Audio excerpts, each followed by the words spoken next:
কথা বলার জন্য নির্দিষ্ট কোনো সময়ের প্রয়োজন হয় না। যদি আপনার সাথে কেউ কথা বলতে চায় তাহলে সে হাজারো ব্যস্ততার মাঝেও আপনার সাথে কথা বলতে পারবে। কারণ কথা বলার জন্য কোনো সময়ের প্রয়োজন হয় না। কথা যে কোনো মুহূর্তে যে কোনো সময় কথা বলা যায় তার সাথে, যদি থাকে মন। মন থাকলে সব যে কোনো পরিস্থিতিতে মানুষের সাথে কথা বলা যায়। যে মানুষটা বলে আমি ব্যস্ত আছি এখন কথা বলতে পারবো না, নিশ্চিত ভেবে নেবেন ওই মানুষটা আপনাকে ঠকাচ্ছে। কারণ মন থাকলে কথা বলার কোনো টাইম লাগে না। যদি থাকে দুইজনের প্রতি দুইজনের টান, তাহলে কোনো কথা বলার জন্য টাইম, কোনো এক্সকিউজ, কোনো কিচ্ছু লাগে না। ভালোবাসার মানুষটাকে পরীক্ষা করার জন্য আপনি এটা ট্রাই করতে পারেন। যদি আপনার ওই মানুষটা হঠাৎ করে বদলে যায়, হঠাৎ করে বলে আমি ব্যস্ত আছি এখন কথা বলতে পারবো না, পরে কথা বলবো, এবং পরের কথা বলে যদি সে আর কোনো মেসেজ বা কল না দেয়, তাহলে বুঝতে পারবেন যে আসলে ওই মানুষটা আপনাকে ঠকাচ্ছে। কারণ ভালোবাসার মধ্যে কোনো সময়ের প্রয়োজন হয় না, সময় নিজেকে বের করতে হয় তার অপরপক্ষে মানুষটার সাথে কথা বলার জন্য।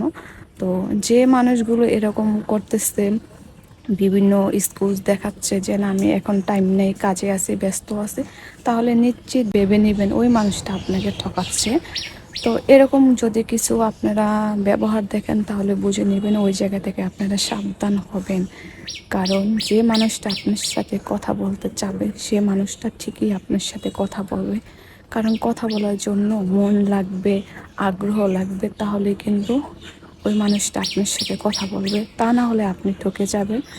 আর প্রিয় মানুষের কাছ থেকে যদি ঠকে যান তাহলে কিন্তু অনেক কষ্ট।